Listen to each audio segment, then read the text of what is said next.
Sosok Sofiani Security rumah pengusaha Thomas yang tewas diserang OTK, ternyata sudah kerja 20 tahun.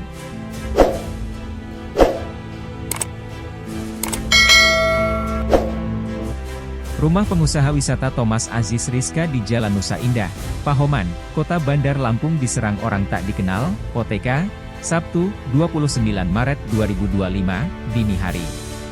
Peristiwa ini mengakibatkan, seorang penjaga rumah Thomas Aziz Rizka bernama Sofiani meninggal dunia. Camat Enggal, M. Supriyadi mengatakan jenazah korban ini telah dimakamkan di TPU setempat yang berlokasi sekitar 250 meter dari rumah Thomas Rizka.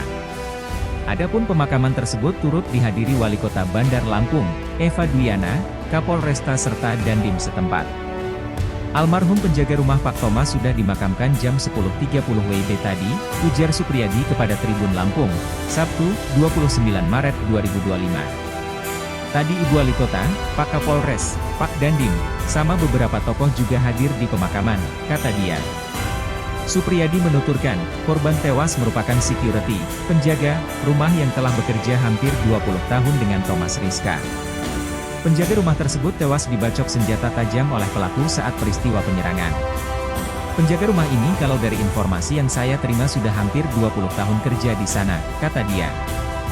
Dia tewas saat keluar melihat kejadian, penyerangan, tiba-tiba pelaku mengeluarkan senjata tajam, imbuknya.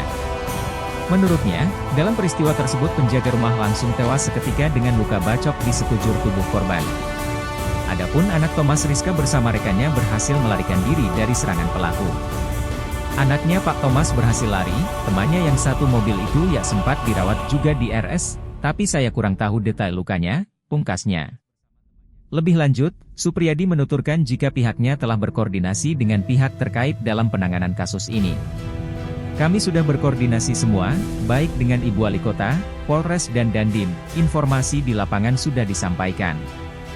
Jadi selanjutnya sudah kewenangan penegak hukum, pungkasnya.